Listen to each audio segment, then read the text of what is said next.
સુરત શહેર police commissioner Shri Anupamsinh Gehlot sir, special commissioner sector 1 બાબાંગ જમીર સર તેમજ ડીસીપી જોન વર્ધ સરના માર્ગદર્શન હેઠળ ભારતીય મુદ્રાની ચલણી નોટોની બનાવટ ન થાય, હેરાફેરી ન થાય તે બાબતે શોધી કાઢવા માટે સૂચના તેમજ માર્ગદર્શન કરેલ હોય.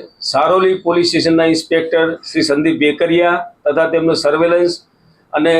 સર્વેલન્સની ટીમ નિયોલ ચેકપોસ્ટ ઉપર વાહન ચેકિંગમાં હતી. એ દરમિયાન બાતમી હકીકત મળેલ કે 3 ઈસમો પોતાની સાથેના થેલામાં 500ના દરની તેમજ 200ના દરની સાચી નોટોની વચ્ચે ભારતીય બચ્ચો કા બેંક લખેલી બનાવટી કાગળવાળી નોટો લઈ અને છેતરપિંડી કરવા માટે સુરતમાં આવનાર છે.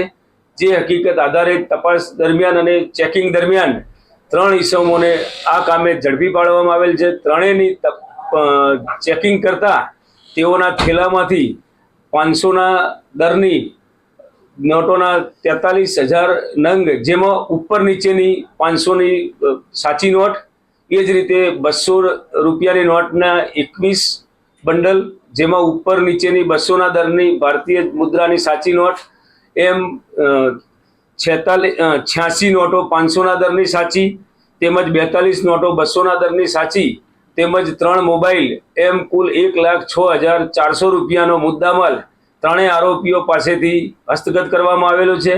આરોપીઓની પૂછપરછ દરમિયાન પોતે મહારાષ્ટ્રના અહમદનગરના હોવાનું જણાવેલ છે અને આરોપીઓ પોતે સુરત શહેરમાં માર્કેટ વિસ્તારમાં તેમજ બેંકોની આસપાસ જ્યાં ભીડ થતી હોય એ દરમિયાન લોકોને છેતરી અને અન્ય નોટોના બદલામાં આ નોટોના બંડલ આપવા માટે પોતે પ્લાન કરી અને સુરતમાં આવેલ હતા એવું તપાસ દરમિયાન જણાવેલ છે અને ત્રણેય આરોપીઓની હાલ ઊંડાણપૂર્વક પૂછપરછ ચાલુ છે.